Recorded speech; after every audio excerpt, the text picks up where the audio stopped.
Bismillahirrahmanirrahim. Assalamualaikum warahmatullahi wabarakatuh. Nama saya Mulanisa Sapalatifah dengan NPM 101209005 dari kelas B Prodi Manajemen. Definisi syahadatain. Kata syahadatain merupakan masdar dari kata syahida wajan fa'ila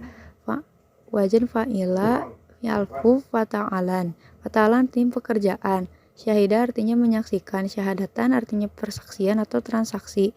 Dalam bahasa Arab, setiap kata atau kalimat kerja biasanya mengandung dua makna, yaitu makna mustarak dan murdaif.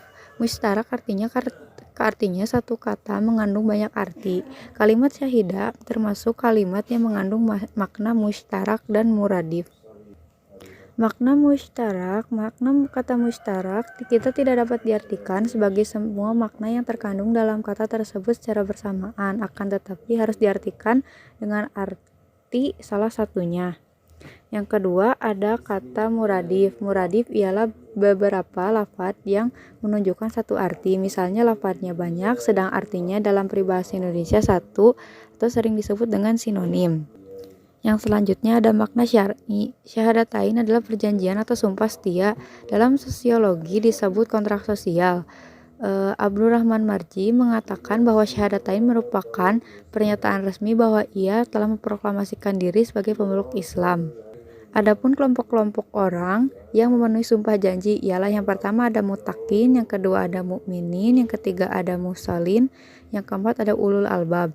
Adapun juga orang-orang yang melanggar sumpah janji ini adalah yang pertama ada orang-orang kafir, yang kedua orang-orang fasik, yang ketiga kontrak sosial, baiat atau ijaroh. Kedudukan syahadatain dalam syariat Islam, syahadatain adalah syariat Islam sama dengan syariat sholat, zakat, puasa, haji, munakahah, jihad, dan sebagainya. Syariat Islam yang wajib dilaksanakan. Syariat adalah suatu amal yang harus dikerjakan atau disebut juga amal jawari.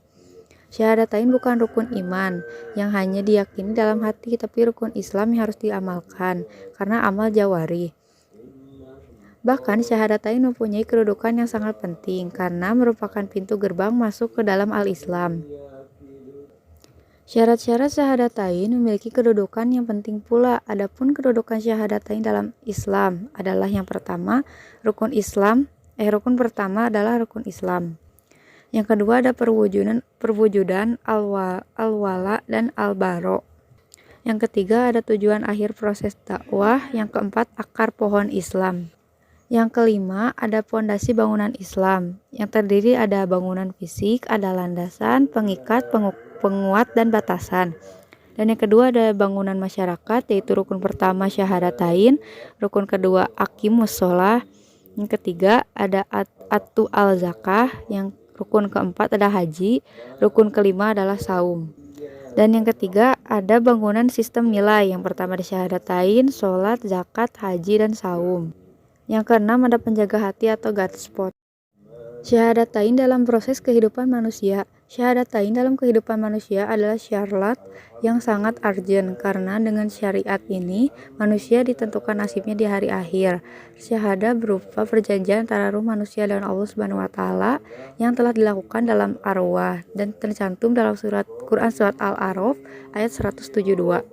Untuk mengetahui bagaimana tahapan syahadah manusia dalam syariat Islam, mulai dari alam ruh hingga hidup nanti di akhirat, uraiannya adapun sebagai berikut. Yang pertama ada tahapan kehidupan manusia. Tadinya kamu mati lalu Allah menghidupkanmu, kemudian kamu dimatikan dan dihidupkannya kembali. Kemudian kepadanya lah kamu membalikan. Quran surat Al-Baqarah ayat 28.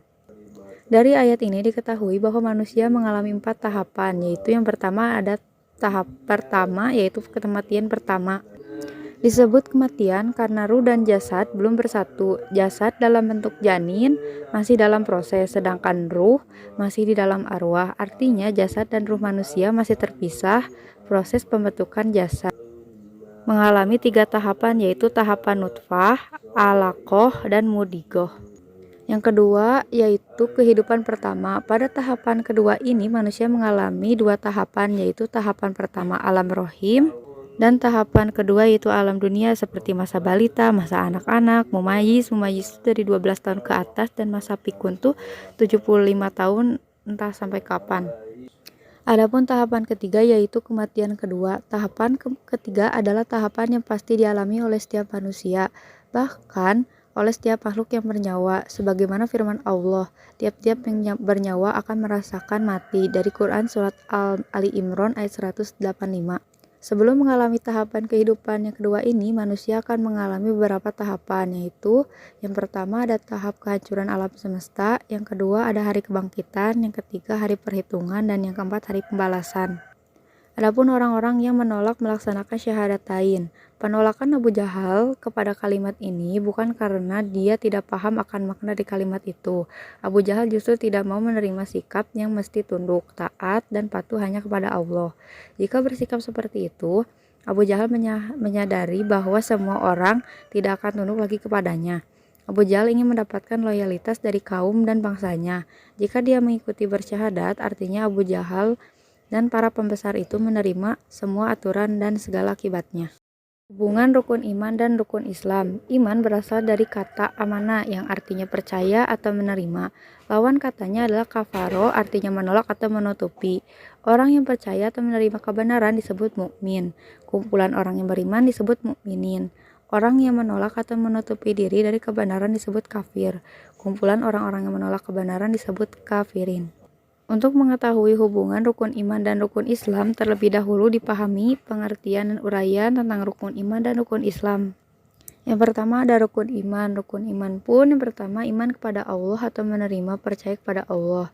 Yang termasuk yaitu iman kepada Allah Subhanahu wa taala, iman kepada asma dan sifat Allah Subhanahu wa taala, iman kepada afal Allah. Yang kedua ada iman kepada malaikat Allah, yang ketiga kepada kitabullah, yang keempat kepada Rasulullah, kelima hari akhir, dan keenam takdir Allah. Adapun rukun Islam yang pertama syahadatain, sholat, zakat, saum, dan haji. Hubungan rukun iman dan rukun Islam yaitu iman sebagai dasar, batang, dan Islam sebagai batang, ihsan sebagai buah. Fungsi syahadatain. Yang pertama ada hamiyah syahadah, yaitu kepentingan bersyahadah. Sebab-sebab kenapa syahadah penting bagi kehidupan muslim yaitu pintu masuknya ajaran Islam, intisari ajaran Islam, dasar-dasar perubahan menyeluruh, hakikat dakwah para rasul, dan keutamaan yang besar. Yang kedua ada madkhol ila Islam, yaitu pintu masuk ke dalam Islam. Sahnya iman seseorang adalah dengan menyebut syahadatain. Kesempurnaan iman seseorang bergantung kepada pemahaman dan pengalaman syahadatain.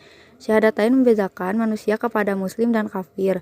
Pada dasarnya setiap manusia telah bersyahadah rububiyah di alam arwah. Tetapi ini sahaja belum cukup. Untuk menjadi muslim mereka harus bersyahadah uluhiyah dan syahadah risalah di dunia. Yang ketiga ada khulaso taklim Islam, kepahaman muslim terhadap Islam. Ada 3 prinsip syahadatain. Yang pertama, pernyataan la ilaha illallah merupakan penerimaan penghambatan atau ibadah kepada Allah sahaja. Yang kedua, menyebut Muhammad Rasulullah adalah tauladan dalam mengikuti minhajillah.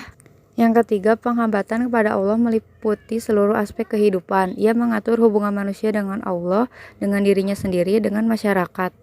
Yang keempat ada asasul inqilab, yaitu dasar-dasar perubahan. Syahadatain mampu merubah manusia dalam aspek keyakinan, pemikiran, maupun jalan hidupnya. Perubahan meliputi berbagai aspek kehidupan manusia secara individu atau masyarakat. Yang kelima ada hakikat dakwah Rasul. Setiap Rasul semenjak Nabi Adam hingga Nabi besar Muhammad SAW membawa misi dakwahnya adalah syahadah.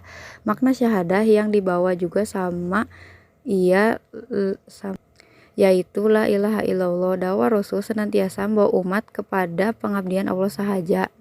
Yang keempat fadalul adim, yaitu ganjaran yang besar. Ganjaran dapat berupa material atau moral, misalnya kebahagiaan di dunia dan di akhirat, rezeki yang halal, keutamaan lainnya. Keutamaan ini selalu dikaitkan dengan aplikasi dan implikasi syahadah dalam kehidupan sehari-hari. Hakikat syahadatain. Yang pertama ada syahadah uluhiyah. Syahadah uluhiyah adalah pengakuan keilahan Allah dan menafikan semua ilah selain Allah. Syahadah uluhiyah disebut juga sebagai syahadah ububiyah atau syahadat tauhidullah. Lafal syahadah uluhiyah yaitu terdiri dari kalimat persaksian dan asyhadu. Menurut gramatika bahasa Arab, kalimat asyhadu adalah bentuk kata fi mudhari, yaitu kata kerja yang menunjukkan waktu sedang atau akan. Yang kedua ada kalimat thayyiban, yaitu la ilaha illallah. Kalimat la ilaha illallah artinya tiada ada Tuhan selain Allah. Kalimat ini merupakan kalimat thayyiban. Yang ketiga ada hakikat kalimat la ilaha illallah. Para ulama memahami hakikat syahadah uluhiyah sebagai berikut. Yang pertama adalah ma'buda illallah, yaitu tidak ada yang disembah kecuali Allah. Yang kedua la majuda illallah, tidak ada yang mawujud kecuali atas izin dan takdir Allah. Yang ketiga adalah matliluba illallah, tidak ada yang dicari untuk ditaati dan dicari untuk dihindari kecuali perintah dan larangan Allah. Yang keempat adalah maskuda illallah, yaitu tidak ada yang dimaksud kecuali keridhaan Allah. Yang kelima adalah mulka illallah, tidak ada kekuasaan kecuali kekuasaan Allah. Yang keenam adalah hukma illallah, yaitu tidak ada hukuman kecuali hukum Allah. Yang ketujuh adalah maula illallah, yaitu tidak ada wali kecuali Allah. Dan kedelapan adalah hubba fila Allah, tidak ada yang dicintai kecuali Allah. Yang keempat ada tauhid uluhiyah. Tauhid uluhiyah dapat diaplikasikan dengan sikap hidup sebagai berikut. Yang pertama, tidak ada yang ditakuti kecuali hanya kepada Allah. Yang B, tidak ada yang dicintai kecuali hanya Allah. Yang kelima adalah syirik uluhiyah. Syirik adalah sikap menyekutukan sesuatu. Syirik uluhiyah bahwa adalah sikap yang berkeyakinan dan beranggapan bahwa ada selain Allah. Orang-orang yang melakukan kemusyrikan, maka amal kebaikannya sia-sia, melakukan kesesatan yang amat jauh, melakukan kezaliman yang besar, dan melakukan dosa yang besar dan tidak akan diampuni. Yang B yaitu ada syahadah kerasulan. Syahadah kerasulan adalah pengakuan terhadap kerasulan Nabi Muhammad. Syahadah kerasulan disebut juga sebagai syahadah mulkiyah, syahadat ittiba, dan syahadah keataatan. Syahadah mulkiyah adalah pengakuan atas kemulkiah Allah, yaitu mengakui Nabi Muhammad SAW sebagai utusan Allah sebagai Malik Anas. Syahadah ittiba adalah kesiapan dalam ketaatan kepada Allah dan Rasulnya, atau kesiapan mengikuti Rasulnya sebagai wujud cintanya kepada Allah, dari Quran Surat Al-Imran ayat 31. Sekian yang dapat saya sampaikan. Mohon maaf apabila ada kekurangan atau kesalahan. Billahi taufiq wa hidayah. Wassalamualaikum warahmatullahi wabarakatuh.